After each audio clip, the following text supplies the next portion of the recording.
¿Qué tal? Buenas tardes, qué gusto saludarlos. Aquí estamos en una nueva emisión de UPSA TV. En este caso, para llevar adelante una serie de varios capítulos que vamos a estar hablando de la historia del movimiento obrero. Y para eso hemos traído aquí a nuestros estudios a la licenciada Gabriela Loscar, patagónica de la ciudad de Trelew, licenciada en Relaciones del Trabajo. Está a cargo de la cátedra Historia del Movimiento Obrero dentro de la carrera de esa licenciatura.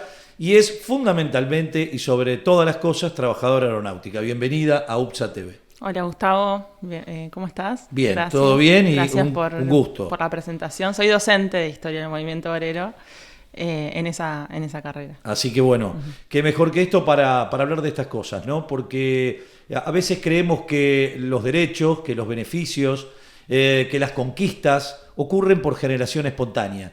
Son hijas de las luchas, son hijas del trabajo de muchísima gente durante muchísimos años. Después esas luchas son aprovechadas por las generaciones que vienen. Entonces hoy podemos saber a través de estos capítulos en donde vamos a desarrollar la historia del movimiento obrero dentro del contexto de la historia argentina y del devenir de los hechos a nivel global también. ¿Por qué tenemos aguinaldo? ¿Por qué tenemos vacaciones pagas? ¿Por qué tenemos licencia por enfermedad? Las cosas no ocurrieron porque sí. Ocurrieron porque hubo un pueblo que ha luchado y tenemos la obligación de hacerles saber a todos por qué tenemos estas conquistas que el movimiento obrero a través de los años ha obtenido, y esta es un poco la idea de estas charlas, de este conversatorio, si se quiere llamar de algún modo. Bien, muy bien. Bueno, sí, retomando esto que decís, me parece importante entender la historia o conocer la historia del movimiento obrero específicamente, que es en lo que yo me especializo, para poder pensar nuestra realidad actual, para poder tener una opinión crítica también sobre lo que nos atraviesa hoy en día como trabajadores y trabajadoras, y construir, ¿no?, una nueva realidad o transformar la realidad a la medida que nosotros querramos. Por supuesto, cada uno escucha esto desde su ideología, o sea, acá no es una cuestión de que es una verdad revelada, sino vamos a hacer un recorrido sobre la historia, identificando algunos temas puntuales y algunos hechos puntuales, sobre todo del movimiento obrero, para poder pensar nuestra actualidad. En ese sentido, es que a mí me parece importante que hagamos este recorrido y que entendamos un poco por qué estamos donde estamos, cómo se fueron conquistando los distintos derechos y cuál fue la evolución del movimiento obrero, ¿no? Que una cosa no nació de un día para el otro, sino que es producto de una organización y una lucha. Entonces, tenemos que irnos al siglo XIX para que en la Argentina empiece a aparecer este devenir, esta historia, el comienzo, ir a buscar a dónde arranca la madeja de hilo, ¿no? Claro, en este caso nos vamos a centrar en Argentina, o sea, vamos a empezar a hablar sobre la conformación del movimiento obrero en Argentina, las primeras organizaciones, cómo fue pasando. Hay una historia previa de la parte más internacional, pero bueno, eso lo vamos a ver en otro momento seguramente. Y para hablar del origen del movimiento obrero en Argentina, de la conformación de esas organizaciones, sí empezamos a hablar de fines de 1800, principios de 1900, que es lo que vamos a ver hoy. Y para empezar a hablar de eso hay que tener en cuenta distintos factores. Y siempre me parece importante también hablar de ciertos procesos y mecanismos que se dan en la historia que nos permiten también pensar esta actualidad, como decía antes. Y no hacer un recorrido netamente de datos y cronológicos, sino pensar mecanismos y estrategias de los diferentes actores a lo largo de la historia, o para sostenerse en el poder, o para conseguir derechos, o lo que fuera. Con actores me refiero al Estado, ¿no?, al gobierno, a las organizaciones de trabajadores y trabajadoras, al sector empresario también, ¿no? Entonces, como pensar en esos actores para hacer este análisis y en distintos factores, el factor social, el factor político y el factor económico también, ¿no? Y para analizar un contexto o un determinado momento de la historia, pensar en esas cosas y traerlas y, bueno, analizar un poco todo eso. Entonces, en ese sentido, ¿qué pasaba a fines de 1800, ¿no? ¿Quién era ese Estado? ¿O qué pasaba a nivel economía? ¿Qué pasaba con el movimiento obrero? ¿Cómo estaba conformado? Bueno, se empieza a conformar esa sociedad a fines de 1800. Tenemos desde el Estado la generación del 80, ¿no? Tan nombrada hoy, ¿no? Claro. Ahí tenemos a Roca, ¿no?, como un personaje también muy, muy recordado. Y se da lo que se llama la mal llamada, decimos, campaña del desierto, ¿no?, en 1880, que es, y decimos mal llamada porque hablan de la conquista del desierto, ¿no? Y cuando decimos desierto, ¿en qué pensamos? En un lugar donde no hay gente, teóricamente. Exactamente, donde no hay nadie, ¿no? Ni nada. Pero sí había algo en Argentina en ese momento que son los pueblos originarios, ¿no? Que tenían su cultura, su forma de vida, habitaban ese espacio y tenían una dinámica, ¿no? Familiar, bueno, todo lo que conocemos sobre los pueblos originarios. Y eso viene a ser arrebatado, ¿no? O sea, este genocidio, digamos, o este exterminio del pueblo originario bajo los conceptos de esa generación del 80, ¿no? Que desprecian a los pueblos originarios. Bueno, y eso lo podemos ver reflejado, si quieren desarrollar un poco más, en el Facundo de Sarmiento en ese momento. Y se trata de instalar ideas más eurocentristas, ¿no? De lo que sería una sociedad. Para esto tenían que eliminar ese pueblo y crear una nueva cultura, ¿no? Ahora, siempre cuando vos cometés incluso estos atroces asesinatos y demás, tenés que justificarlo de algún lugar. ¿La justificación cuál era? La modernidad, la conformación del Estado Nacional. Exacto. Y claramente eso es lo que esgrimía Julio Argentino Roca a la hora de representar además a toda una clase social que era la que pretendía esos enormes cantidades de terrenos y de tierra, ¿no? Uh-huh.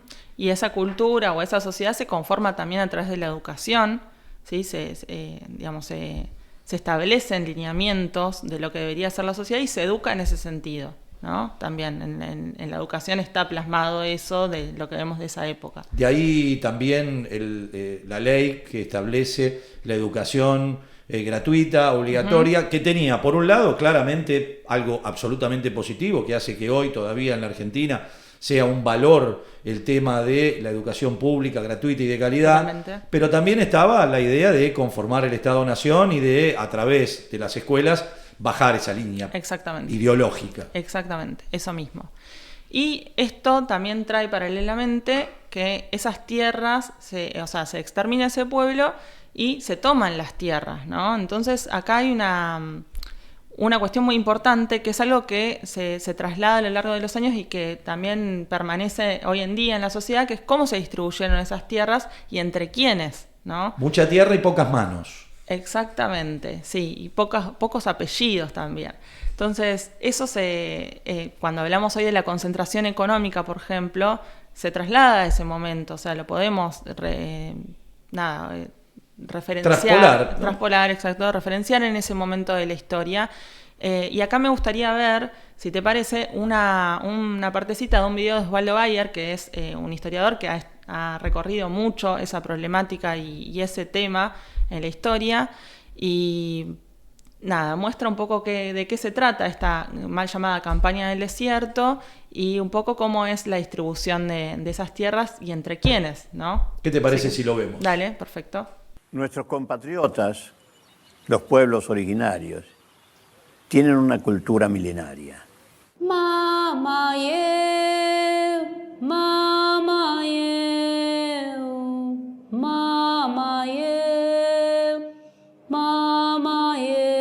Castelli escribió el documento de Tiahuanaco en el que señalaba que la Revolución de Mayo también se ha hecho para los pueblos originarios y que con ellos tenemos que trabajar, aprender de su cultura, repartir lo que nosotros traemos de la sabiduría europea en cuanto a ciencias y conectarnos con la cultura y el amor a la naturaleza de esos pueblos. Pero la tentación de apoderarse de la tierra de los pueblos originarios fue muy fuerte.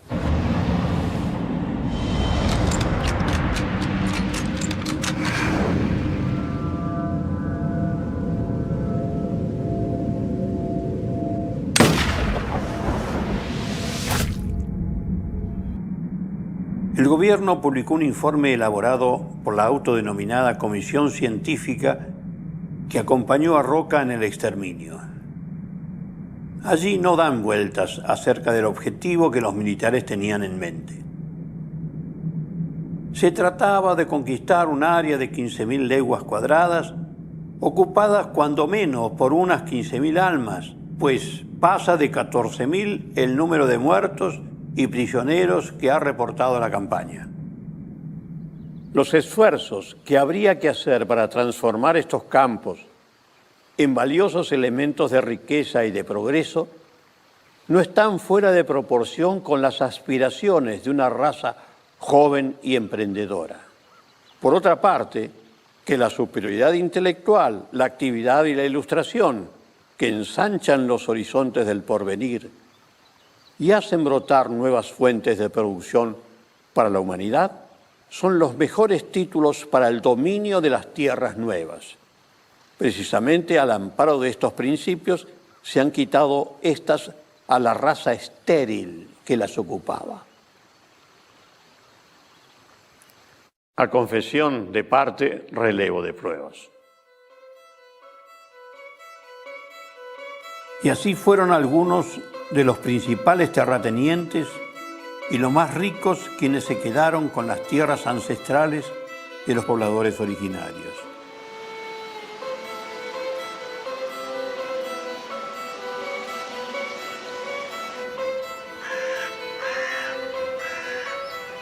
José Martínez de Hoz, el primer presidente de la Sociedad Rural Argentina y bisabuelo del ministro de Economía de Videla, obtuvo de esta forma 2.500.000 hectáreas, un territorio más grande que la República del Salvador, en la cual viven casi 6 millones de personas.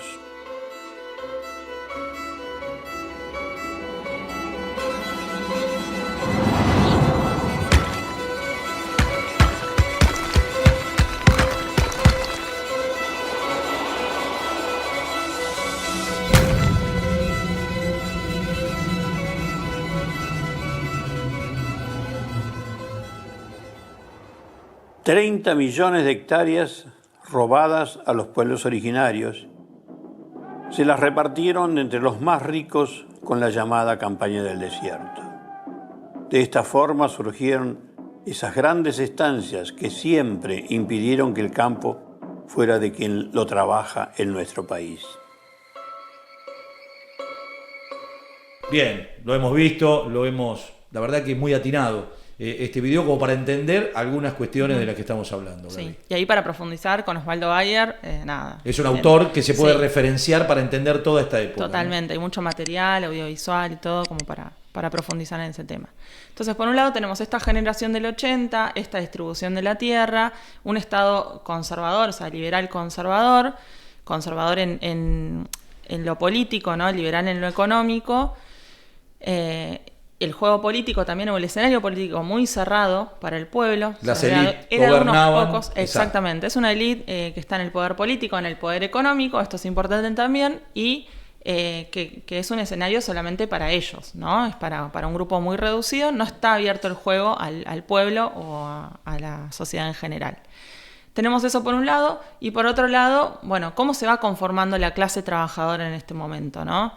Hay mucha radicación de capitales extranjeros también, ¿no? En base a un modelo económico que es el modelo agroexportador, ¿no? Que se exportan bienes, materia prima, es decir, cereales, carnes, todos productos primarios, sin elaboración y sin, como se habló en algún momento de la historia argentina, la necesidad de ponerle valor agregado a las cosas, sin valor agregado, claro, absolutamente. Y Argentina posicionada como un país dependiente, ¿no? De esa venta de productos agropecuarios.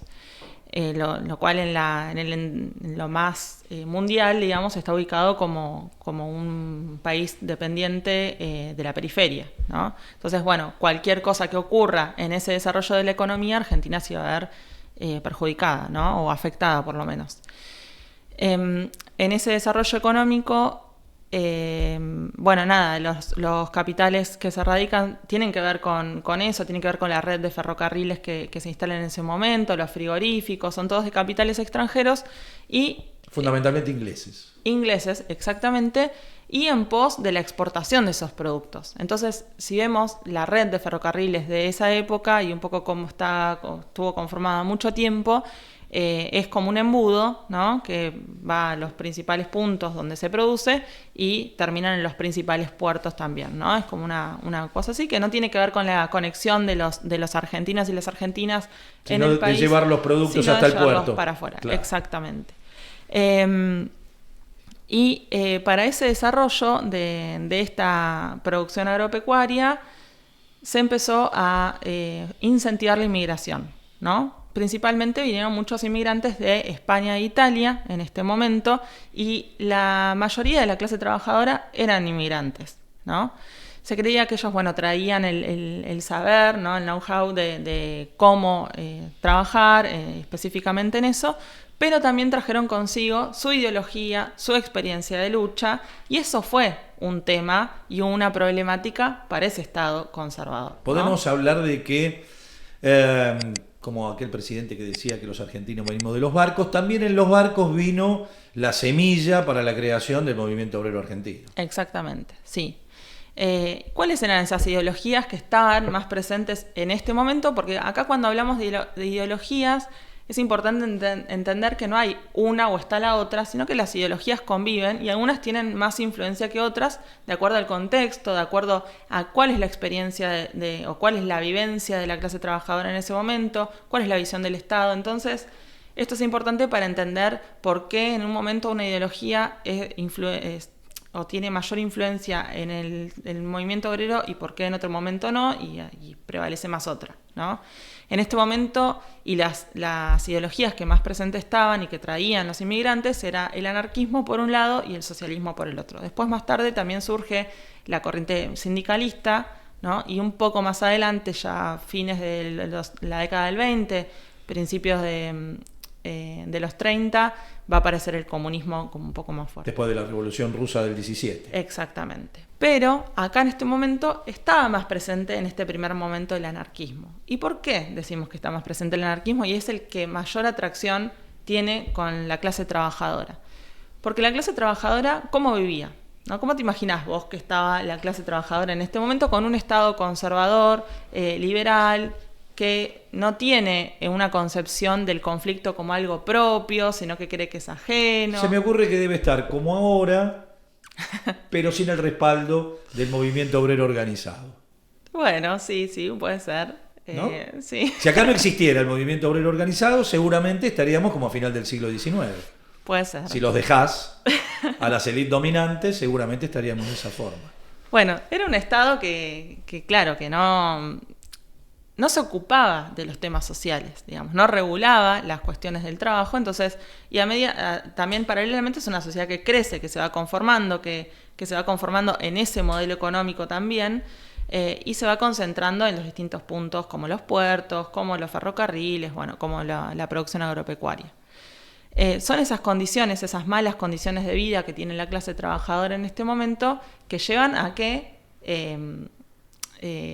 digamos, estallen las demandas, ¿no? Las demandas sociales, las demandas laborales también, y pidan, principalmente en este caso, por la reducción de la jornada de 8 horas, por mejores condiciones de trabajo. También hay un tema habitacional muy fuerte en este momento, sobre todo en la ciudad de Buenos Aires, donde la gente vivía en los conventillos. Exactamente, los conventillos de la zona sur, que era donde antes vivían la clase alta de la sociedad, y con la fiebre amarilla, que se da en 1871, se van mudando. Ahí también está bueno esto de ver cómo es la conformación y el desarrollo de la ciudad de Buenos Aires, porque tiene que ver con eso, ¿no? Cómo se mudan más a las zonas como Retiro, ¿no? Y bueno, y un poco la creación de Barrio Norte. Exactamente, hoy uno recorre esas calles y se puede dar una idea de cómo pasó todo eso. Pero en esas casas que habían dejado para alejarse de la gente que podía contagiarlas de la fiebre amarilla, se conforman estos conventillos, ¿no? Los conventillos, bueno, los conocemos, pero ahí compartían baños, compartían una familia, capaz estaba en una sola habitación, bueno, se crean temas de problemas de insalubridad en ese caso. Entonces tenían problemas en el ámbito laboral, ¿no? Por las condiciones de trabajo, y también en el ámbito habitacional, de la vivienda, con un gran abuso también de los dueños de los conventillos sobre el precio de los alquileres y demás. Aquí también me parece que aparece algo que es fundamental, que este hacinamiento en cuanto a lo que tiene que ver con lo habitacional hacía que estas comunidades tuvieran una interrelación realmente muy grande, y allí es donde aparecen los temas que les son comunes, los problemas que les son comunes, y afrontar en algún momento que si enfrentaban estos problemas en forma mancomunada era mucho mejor que hacerlo en forma individual. Totalmente. Primero surgen organizaciones, así, de ayuda mutua, como no del todo sindicatos, ¿no? Pero empiezan a organizarse por tener en común esto, ¿no? Es lo que conocemos como la identidad de la clase trabajadora. También un concepto muy importante porque, ¿cuánta gente no se cree clase trabajadora, pero sin embargo comparte algunas características y cuestiones? Otra cosa que podemos trasladar al día de hoy, en donde muchos asalariados no se sienten trabajadores. Y en definitiva, en donde pierden su rasgo identitario, pierden la posibilidad de que mancomunadamente puedan luchar por cuestiones que los afecta a todos. Exacto. Bueno, acá se creó una cierta identidad común porque se compartían algunas características y sobre todo las afectaciones, ¿no? Los temas, las problemáticas. Entonces ahí se empiezan a organizar, como decía antes, en organizaciones de ayuda mutua. Bueno, también comparten distintas cuestiones de recreación en los tiempos de ocio. Y empiezan a conformar las primeras organizaciones. La primera huelga se da en la huelga de la Unión Tipográfica, ¿no? En 1878. Y más adelante, ya para principios de 1900, hay huelga de portuarios, bueno, de los ferrocarriles y demás. ¿Qué era lo que se reclamaba, Gaby, básicamente? Y se reclamaba mejoras en las condiciones laborales, sobre todo la reducción en la jornada de 8 horas, que era algo que ya sonaba a nivel internacional, ¿no? En la primera, en la segunda internacional, es algo que estaba muy presente y por eso permeaba y también impactaba en Argentina, ¿no? Volvemos a establecer un paralelo con el hoy, con la actualidad, cuando a veces se dice ¿para qué sirve una huelga? Uh-huh. Bueno, por ejemplo, para estas cosas, ¿no? Sí, y sobre todo, volviendo un poquito a lo que decía antes, acá hay un contexto donde el Estado no está presente o, mejor dicho, no interviene con políticas sociales y laborales para regular esa asimetría o equilibrar un poco la asimetría entre capital y trabajo, ¿no? Es un sistema capitalista donde esa asimetría existe naturalmente o, bueno, digamos, por el propio sistema y al estar el sector patronal por encima o con mayor poder que el sector trabajador, va a ser un abuso de poder, ¿no? Va a imponer las condiciones de trabajo, los salarios, bueno, no hay regulación, ¿no? En este momento. Entonces, es en esa no regulación o no intervención del Estado desde ese lugar que empieza a generar sus demandas y se empieza a organizar. Entonces, una de las primeras organizaciones es la Fora, ¿sí? Que es mayormente anarquista en este momento. Después surge la FOA, bueno, es la FOA, después la Fora por el carácter regional, después surge la CORA como la organización socialista, ¿sí? El socialismo, pero lo que van a intentar es esto, ¿no? Como luchar en pos de la mejora de las condiciones. Ahora, ¿cómo reacciona ese Estado frente a esto, ¿no? Y acá quiero citar a... Me imagino. ¿Cómo te imaginas? Me imagino que los cagarían a palo. Algo así, sí. Yo no lo voy a decir en esas palabras porque queda mal, pero sí. Bueno, con mucha represión, ¿no? ¿Por qué? También volvemos, es un Estado que niega el conflicto, ¿no? No lo toma como propio, no cree que tiene que dar con su forma de conformar esa sociedad o de actuar con sus reglas, sino que es algo ajeno. Las protestas son alteraciones al orden público. Totalmente, claro, la protesta es algo ajeno, es algo, seguro hay una manzana podrida ahí que está contaminando todo. El inmigrante. Eso, ¿quién era la manzana podrida? El inmigrante, va a decir. ¿Y qué va a decir? No, los inmigrantes que tendrían que haber venido eran los del norte de Italia y de España y no los del sur. Y vinieron los del sur, ¿puedes creer? Qué desastre. Entonces no vino gente de bien. Siempre el sur, ¿viste? No vino gente de bien. Está mal conceptuado el sur. Sí, mirá. Sobre todo cuando están al sur, como es su caso. Pero digo, está claro que algunas cuestiones se repiten. Se habla del siglo XIX, Gaby habla del siglo XIX y a veces suena a siglo XXI, ¿no? Totalmente, sí. Por eso hay cosas que siguen resonando en los discursos actuales, por ahí un poquito más recicladas, pero que están todavía muy presentes. Entonces, a esto me refería al principio con los mecanismos, con tratar de entender los mecanismos, porque se vuelven a usar los mecanismos con otros recursos, pero son siempre los mismos, ¿no? Entonces, ese Estado reacciona con una política muy represiva al principio, frente a las huelgas que se dan, sobre todo a principios en 1902, hay una huelga muy larga, ¿no? Donde se unen distintas actividades en solidaridad con las distintas, o sea, entre los trabajadores, y ahí eso confluye con la reacción del Estado de la ley de residencia. ¿Conoces la ley de residencia? Algo, pero me gustaría que lo digas. A veces mucha gente pretende hoy reinstalar la ley de residencia, si no me equivoco. Se ha reinstalado muy posteriormente la ley de reincidencia. Bueno, consiste en expulsar a todo inmigrante extranjero que altere el orden social, ¿no? Entonces, ante una manifestación o una protesta, siendo los extranjeros la mayor cantidad o la mayoría dentro de la clase trabajadora, se los deportaba, o sea, se los expulsaba del país, ¿no?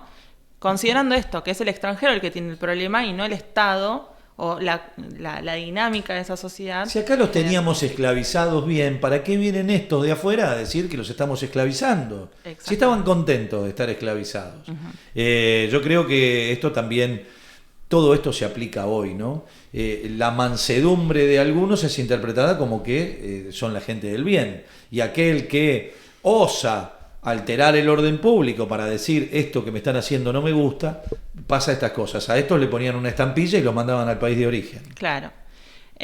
Y sobre todo, no cualquier extranjero, sino sobre todo con más énfasis al anarquismo. O sea, apuntaban a ese tipo de extranjero, ¿no? Al que era anarquista. ¿Y por qué? Porque, como dijimos antes, también el anarquismo era la ideología que más penetraba en este momento en la clase trabajadora y tiene que ver con las condiciones en las que vivía y trabajaba esa clase, ¿no? Pensemos un tema de acción y reacción. Exactamente. Pensemos que la clase trabajadora en este momento no accedía al juego político, o sea, no tenía sus representantes en ese poder político, entonces no había forma de pensar en una mejora a través de la legislación en este primer momento. Sí es lo que después va a proponer el socialismo, ¿no? Mediante el Partido Socialista.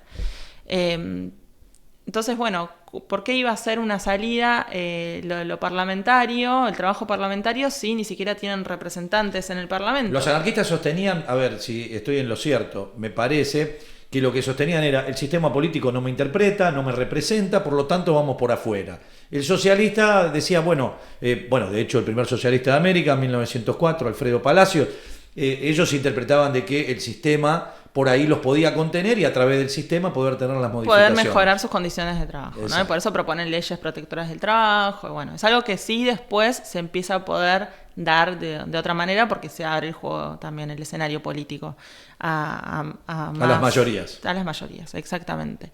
Pero en este momento no. Entonces el anarquismo propone la acción directa, la huelga, romper con el sistema para poder, empoderar al proletario, ¿no? Ahora, ellos querían la huelga simplemente para arreglar algunas cuestiones, o era una huelga revolucionaria para cambiar el sistema. Exactamente, para tomar el poder, ¿no? Para que el proletariado tome el poder. Entonces propone la acción directa, la huelga como medida de acción directa, la acción colectiva, ¿no? Va a hablar de esta solidaridad entre los trabajadores y las trabajadoras, va a pensar en esa solidaridad a nivel internacional, que era lo que proponía la Primera Internacional sobre todo, y tiene más, o es más seductora y más atractiva para este momento de la clase trabajadora por estas características, ¿no? En cambio, el socialismo, que también está presente acá, pero que todavía no tiene del todo lugar o no se desarrolla del todo, propone esta mejora, como decíamos, a través del sistema parlamentario, ¿no? Hay una incorporación del primer diputado socialista, que es Alfredo Palacios, de 1904, pero bueno, de a poco va empezando a ganar terreno también en ese sentido. Y estábamos hablando de las ideologías, de que apunta directamente contra el anarquismo ese Estado, y por eso las leyes represivas. Después de esas largas jornadas de protesta de 1902, se crea la ley de residencia, y después tenemos otro conflicto que es importante y que tiene que ver con lo que estábamos hablando, que es la huelga de inquilinos. Y la huelga de inquilinos se desarrolla también por las malas condiciones habitacionales, ¿no? ¿Y qué hacían los inquilinos? No se me ocurre un inquilino haciendo una huelga. ¿Cómo la llevaba adelante? Y principalmente acá tienen un papel muy importante las mujeres. Ah, mira. ¿No? porque el avance también policial se daba en horario de trabajo, que era donde la mayoría de los varones estaba trabajando, entonces las mujeres estaban a cargo de esos hogares, de esos conventillos, y también se lo conoce como una protesta de escobas, ¿no? Porque las mujeres salían a protestar y se enfrentaban también con ese accionar policial en este momento. Entonces tenía mucho protagonismo el rol de la mujer acá. Bueno, ¿qué pasa? Hay un gran abuso de parte de los dueños de esos conventillos que trasladan el aumento de impuestos también a los alquileres. Bueno, se soluciona transitoriamente ese problema, pero vuelve a estar ese abuso presente entre... No había ley de alquileres. No. Igual que ahora. Algo así, a mí me suena bastante el tema de los alquileres. Sí, por eso. O lo sufro bastante. Digo, igual que ahora. Exactamente. Pero bueno, acá esto de la huelga de inquilinos también representa o refleja un poco de lo que es la emergencia de la cuestión social. Y acá quería citar a Juan Suriano, que es un autor que habla muy bien de la huelga de inquilinos, lo desarrolla muy bien, y habla de un concepto que me parece muy interesante, que es la emergencia de la cuestión social, ¿no? Que es esto que el Estado no puede o no sabe abordar, o se le dificulta abordar con sus concepciones, que es, bueno, ¿cómo aplaco ese conflicto social para yo como Estado seguir sosteniéndome en el poder, ¿no? Acá no hay una cuestión de caridad, ¿no? Sino simplemente un juego y una estrategia que va a tener que ver con esto, con sostenerse en el poder como Estado, y la clase trabajadora que, bueno, obviamente quiere defender sus intereses como colectivo y quiere tener una mejor situación. Entonces, en ese sentido, la emergencia de la cuestión social tiene que ver con la emergencia o lo que sale a la luz de los problemas sociales, y que el Estado de alguna forma tiene que dar respuesta, y ya llega un punto en donde esa política represiva no alcanza, ¿no? Y surge una línea No hay nada peor cuando un pueblo no tiene nada que perder, ¿no? Exactamente. Y acá no había nada que perder. Exactamente. Entonces, ahí surge una línea que es una línea que había surgido ya en Europa, pero surge acá en este gobierno, en esta élite conservadora, una línea más reformista que intenta atacar los problemas sociales muy suavizadamente, ¿no? Ceder algo para no perder todo. Exacto, esa lógica, con eso me refiero a estrategia, ¿no? ¿Qué tengo que hacer para sostenerme en el poder? Bueno, voy negociando, ¿no? Con ese actor social también que surge, que se consolida y que se manifiesta, porque me desestabiliza a mí, ¿no? Por eso las huelgas, cuando se dan en los principales puntos que afectan a ese desarrollo económico, son las más fuertemente reprimidas, ¿no? Digo, ahí en el medio también aparece la aparición de la Unión Cívica primero, la revolución del parque, todas situaciones que por ahí no respondían al movimiento obrero organizado, pero que también manifestaban una situación de época que era realmente compleja, porque ahí aparece también algún sector medio en la lucha, en lo que tiene que ver con, por lo menos, u otra parte de la élite o sectores que no estaban del todo identificados con estas familias que eran las que gobernaban la Argentina. Sí, exacto.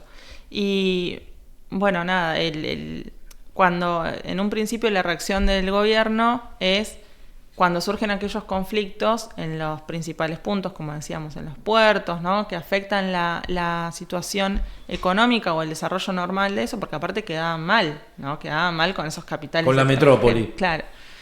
Y había que aplacar el conflicto. Primero con represión, después en 1909, esto quería mencionar, hay un conflicto largo que se denomina la Semana Roja, que tiene que ver con el festejo del 1 de mayo, que lo organizan anarquistas por un lado, socialistas por el otro. Se reprime muy fuertemente al acto anarquista que es en Plaza Lorea, y que hoy la transitamos también bastante. Ahí hay un libro también para recomendar, de Jorge Cicolillo, que se llama Los demonios de Mayo.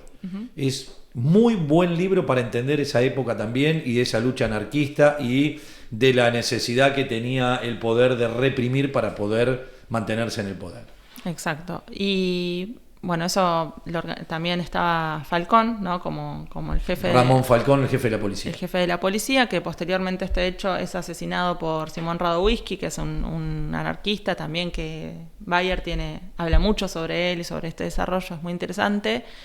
Y después de esto también, como respuesta a ese conflicto, se crea la Ley de Defensa Social, ¿no? También como política para seguir ya no solo hablando del extranjero, sino por los argentinos también que estaban ya como permeados o de alguna forma contaminados, entre comillas, por esas ideologías, ¿no? Y ante eso otros argentinos crean la Liga Patriótica también para aquellos días, que eran grupos parapoliciales que reprimían a estos incipientes dirigentes obreros. Exacto, que es como una guardia cívica sería, exactamente, y que tiene mucha presencia después, más adelante, ya en el gobierno de Irigoyen, como una fuerza que va a contrarrestar eso que el gobierno no podía controlar, que era el conflicto, pero que tiene que ver con la expresión de las derechas, ¿no? Es muy interesante también ese actor, cómo aparece y cómo se posiciona y cómo cumple un rol frente a la inacción para ellos del Estado. Gaby, estamos en los primeros años del siglo XX, nos encontramos con una clase obrera que ya tiene la jornada de 8 horas, todavía no. No, y aparte son derechos que se van conquistando segmentadamente, ¿no? No todos van a adquirir colectivamente, o universalmente, mejor dicho, los derechos. Aquellos que presentaban más luchas tenían más derechos.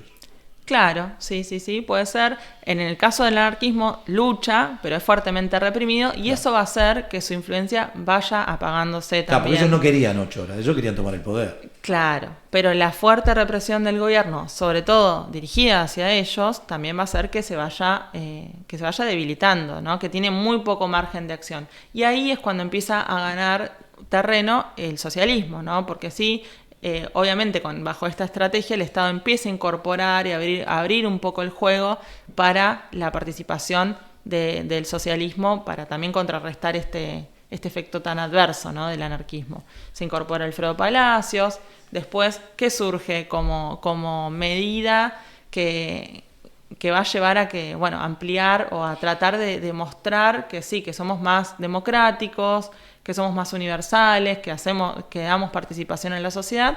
La famosa Ley Sáenz Peña de 1912, ¿no? ¿Qué dice la Ley Sáenz Peña, vos que la conocés? No, la Ley Sáenz Peña lo que decía era el voto secreto, obligatorio y casi universal, porque, claro, votaban solamente los hombres.